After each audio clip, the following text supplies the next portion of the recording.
અમેરિકામાં ટ્રમ્પ સરકારે green card ધારક વિરુદ્ધ કાર્યવાહી કરી છે।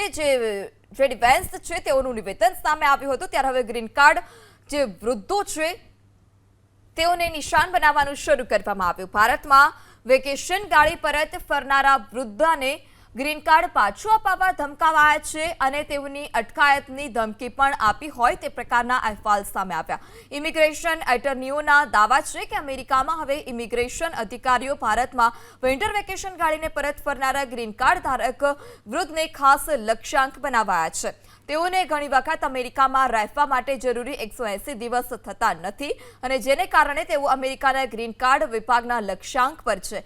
180 દિવસ પૂરા ન કર્યા હોય તો સેકન્ડરી ઇન્સ્પેક્શનને આધીન હોય અને જેમાં US custom and border protection ઓફિસરો એરપોર્ટ પર એન્ટ્રી વખતે જ ધરપકડનો પણ સમાવેશ થાય છે। કેટલાક પર તો ગ્રીન કાર્ડ સ્વૈચ્છિક રીતે જમા કરાવવાનું દબાણ કરવામાં આવ્યું હતું। એટલું જ નહીં, કેટલાક ભારતીયો તેમના સંતાનો સાથે અમેરિકામાં રહે છે પરંતુ તે અમેરિકાનું શિયાળામાં ભારતમાં કાઢે છે અને તેમને આ જ વાત મોંઘી પડી શકે છે। હવે આ સંજોગોમાં લોકોને મહત્વની સલાહ પણ અપાઈ છે કે તેઓ કોઈ પણ સંજોગોમાં તેમનું ગ્રીન કાર્ડ સરેન્ડર ન કરે।